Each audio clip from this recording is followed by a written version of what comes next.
Trinity University is measured best by the accomplishments and achievements of its alumni, whose ranks have more than doubled in the past 30 years. I am pleased to introduce Midge Woolsey. Midge graduated from Trinity University in 1977 with degrees in speech and theater and music, so even back then we were treble majoring.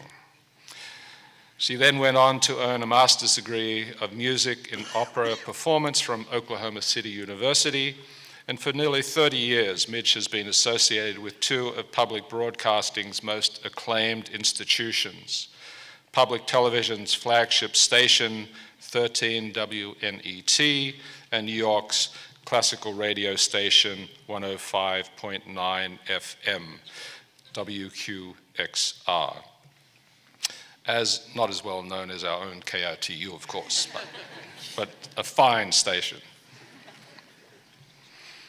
As a broadcaster, Midge has represented 13 nationally as host of specials such as Andre Bocelli's Emmy-nominated Statue of Liberty concert, The Three Tenors with James Levine, live from Paris, and the landmark 24-hour event PBS Millennium 2000. She has also hosted numerous fundraising events, including Moyers and Company with Bill Moyers, Wagner's Dream and the Complete Ring Cycle from the Metropolitan Opera. She has also interviewed celebrities on camera such as Placido Domingo, Renee Fleming, Barbara Walters, Richie Havens, Josh Groban, Harry Belafonte, and of course, Yogi Berra, well-known singer. Midge likes to mix things up, you see. Behind the scenes, Midge worked with Jacques Venza for great performances, the award-winning PBS series of international music, dance, and drama programs. She has also served as production executive for the award-winning producer David Rubin on several historical documentaries for the PBS series The American Experience, and on the 8-hour poetry series The Language of Life with Bill Moyers. Midge has sung with the New York Pops in Carnegie Hall and Bryant Park, with the Lyrics and Lyricists series at the 92nd Street Y, and in cabaret shows of her own creation in venues such as the New Gallery and BAM Cafe. It is a great pleasure to welcome Midge Woolsey to address you.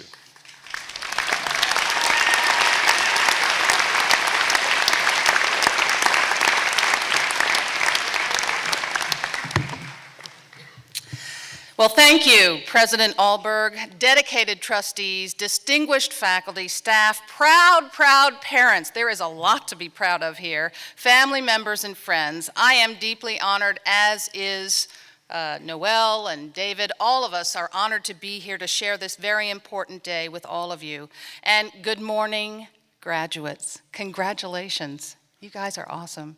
When President Alberg offered me this amazing opportunity, I accepted immediately. You see, even though I've spent nearly 30 years as a bona fide New Yorker, I've always kept one foot in Texas, so I have all sorts of good reasons to come down and visit from time to time. But today I'm here to talk about one of the best reasons of all, and I'm not talking about Fiesta, Texas, or the Riverwalk, or the Alamo. I am here today to talk about your alma mater and mine, Trinity University. Today is about you as you officially begin your journey into the world as a Trinity graduate. I don't know anyone who's going to tell you that it's going to be easy. It will not be. Life is the ultimate challenge, and sometimes it gets very, very hard. But there are lots of people out there who will tell you that if you follow your passion, say yes to opportunity, and as Noel so aptly pointed out, keep yourself open to change and work as hard as you can, you will succeed. And today I would like to add something important to the list, something that people won't necessarily tell you, but David Manson did hint at it. I guarantee this will happen. Honor your Trinity experience and you will be rewarded in the most unimaginable ways. Now, if you spent any time at all watching PBS, you know that we can be a pretty serious group. We really don't do a lot of comedy, so I hope you don't mind. I haven't prepared any jokes about being at Trinity during the time that we like to call the irreverent 70s. I can tell you that I did not look good in those clothes, and everybody had, as far as I could tell, really bad hair. And we were identified at the time by the phenomenon known as streaking, which was at its peak. And there were all sorts of weird events that went on. In fact, my roommate, Nancy Daniels, and I, we lived in South Dorm at the time, and at one point at about 1:30 or 2 o'clock in the morning, there was this parade of people riding down Stadium Drive on motorcycles, nude, with helmets on, streaking. So what can I tell you? We did smoke and drink all sorts of stuff. We generally misbehaved. We were not pure as the driven snow. But the good news is that Dean Grissom did a fabulous job of guiding us through that crazy, crazy time. So we all thank her and the school so very much.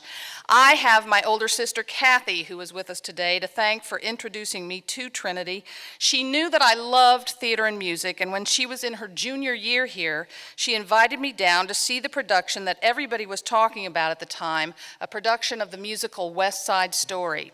Now, the Ruth Taylor Theater back in those days, and it was called the Ruth Taylor Theater then, it was a very different space. I had never experienced anything like it. It was a cavernous multi-stage, 3 full stages in all, with special swivel seats on the main floor to sweep you from side to side. It was daring, innovative, and truly one of a kind. It was the brainchild of a man named Paul Baker, who was the head of the theater department and a true legend in his field. He was a distinguished graduate of Trinity University. I think he dated back to the Waxahachie days. He traveled the world studying his craft. He earned a master's degree from Yale, and he had come back to his home state of Texas to teach. And this theater of his was on fire that weekend with an incredibly contagious enthusiasm and energy. It was the perfect backdrop for Leonard Bernstein's musical adaptation of Romeo and Juliet, that being West Side Story, and this Broadway baby was sold. Now, as it turned out, Trinity was actually the perfect match for me. I had gone to a private Episcopal school in Oklahoma City where my father was the headmaster and Dad was actually a Yale man as well. But after moving to Oklahoma, he had become a big, big fan of this school. And this school was often on his list of recommendations for his students. I graduated in a very small class, just about 75 of us, so the fact that Trinity was not Yale or Texas A&M or UT for that matter was a plus. And the school's University Scholar program allowed me to take the kinds of classes that really piqued my interest. So what had become, or what had been rather, extracurricular interests in my traditional prep school upbringing became my passion at Trinity. And I left after only 4 years with degrees in speech, theater, and music, all of which have served me extremely well. Now, I should offer full disclosure here and say that because I did have a traditional prep school education, I did think that maybe I would try the sports program. And of course, I didn't dare go near the tennis courts. I mean, those folks were too amazing. But I thought maybe volleyball. So I ventured down to the gym and I started working out with the volleyball team. And after a couple of days, the coach called me over and she said, Meg, do you realize that when you jump, you get about this far off the ground? And I was like, well, yes, ma'am. I said, I was a setter in high school and I didn't spike. And she said, you get out there and you try harder. So I did. And the next day, I kid you not, I ended up in the infirmary. And I was pretty sure that I'd never walk again. So it was out with the sports program and in with music and theater. And that was a good thing. Our speech guru in those days, and she happens to be here with us in the audience today, a woman named Frances Swinney. And Mrs. Swinney helped us master, oh yes, applause, please. Mrs. Swinney helped us master the why buzz and taught us the crucial art of focus and projection. The classes started with a lot of heavy breathing, which I was actually doing back there because I was kind of nervous. And then we went into the why. He sees me ski every single week. That's the why buzz. We did a lot of that. Anyway, I cannot tell you how many times I have thought of Mrs. Swinney as my viewers and listeners have complimented my diction. I am here to tell you that in the world of broadcasting, if you cannot be heard and understood, you will not get hired. End of story. So thank you, Mrs. Swinney. And I also should mention, before you applaud, I should mention that for the first time since 1999, with Mrs. Swinney today is Raymond Judd, who was our spiritual leader back in those days, and he held down the fort in the chapel. And having both of them here today really makes me feel as though I've come home. So thanks to both of you, Frances Swinney and Raymond Judd.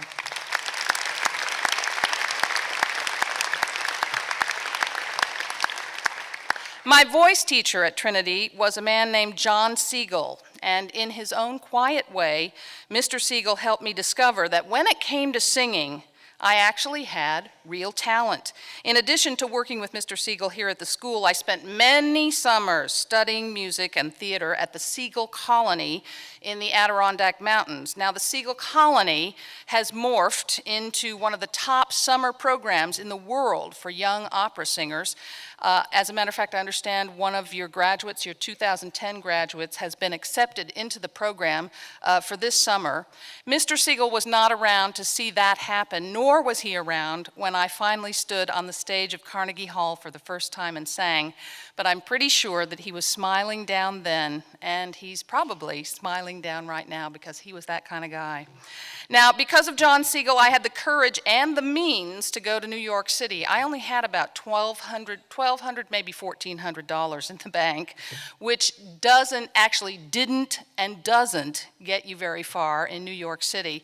So I was thrilled when at the end of one summer session at the Colony, a couple of his very trusting friends generously offered me the keys to their apartment, and off I went. Now, this was only 8 years after graduation, and my Trinity connection was already starting to make a difference.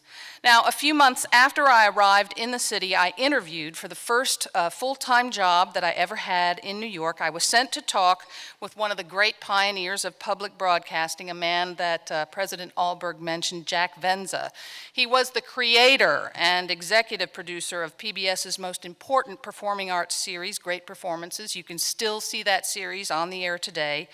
And he was not in a particularly good mood that day. He was not at all interested in meeting with a young woman who he considered to be completely green and from the Midwest, no less.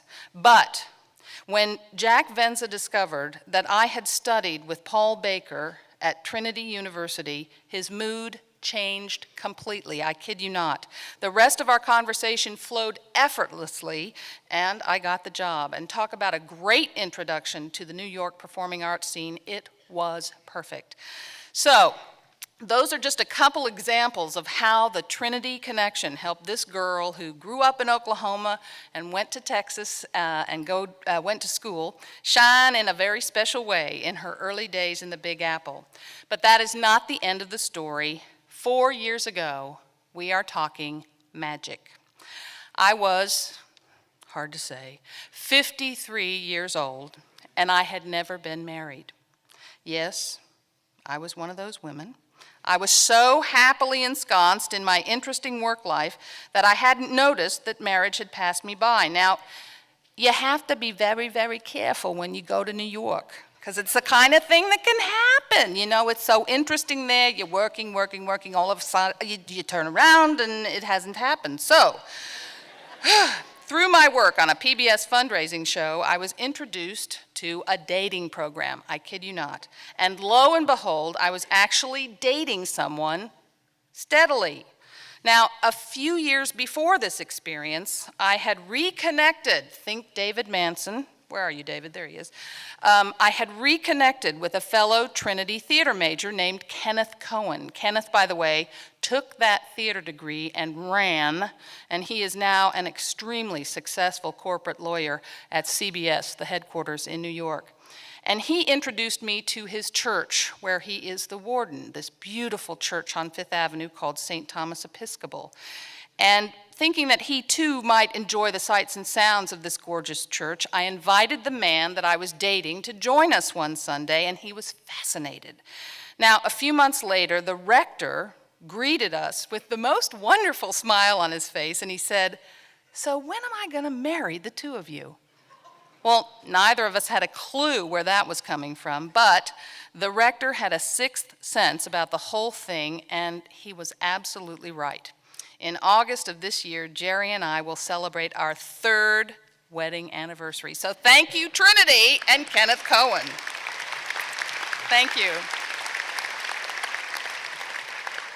So by now, you might be wondering exactly how I managed to make the move from the behind-the-scenes world of production to being an on-air host.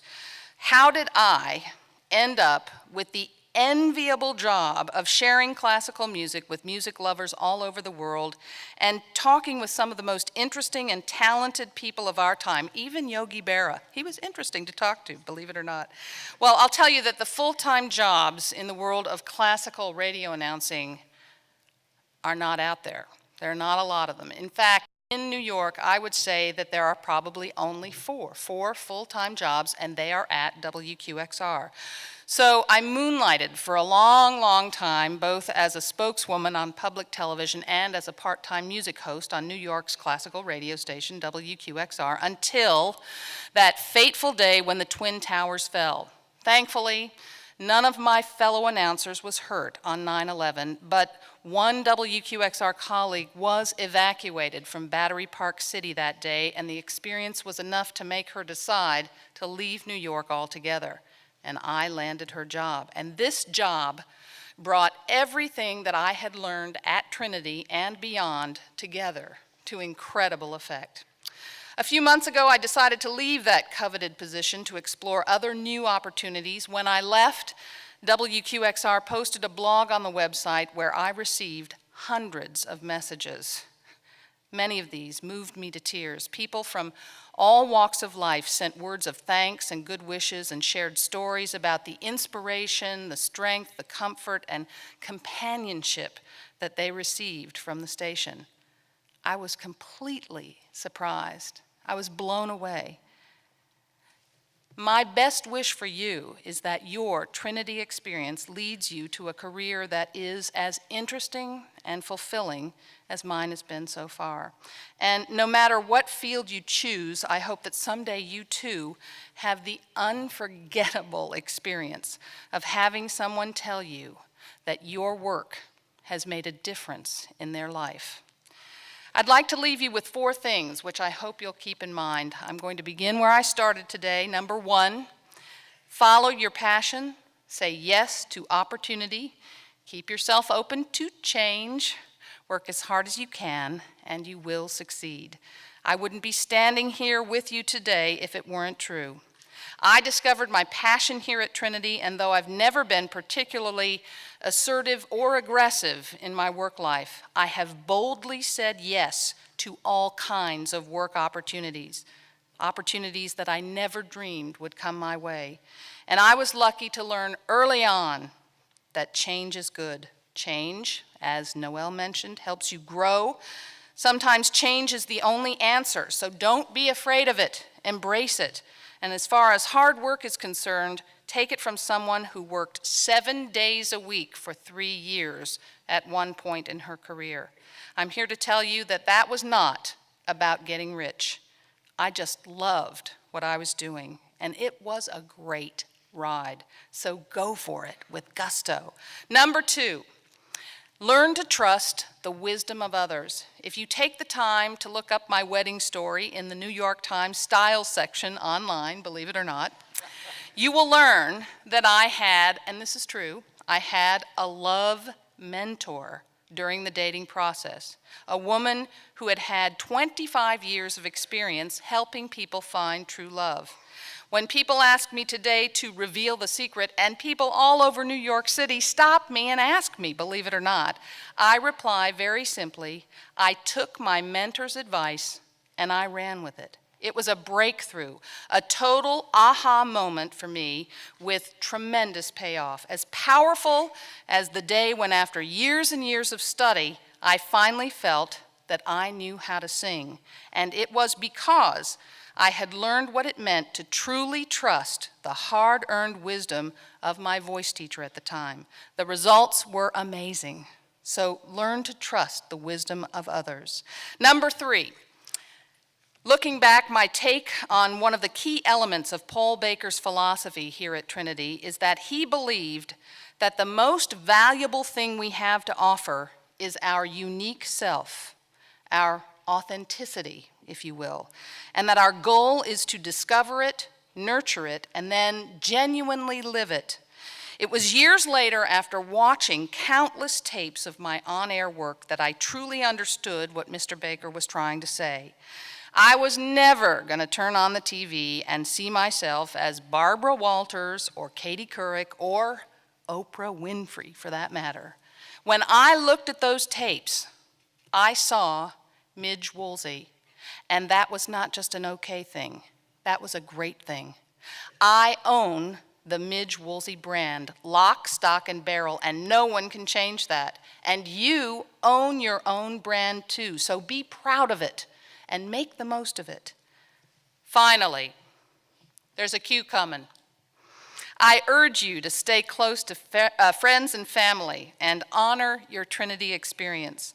The day after I spoke to President Alberg about being with you today, I shot off an email to my special group of Trinity girlfriends from the music department, a group of ladies who have been there for one another through thick and thin for years and years.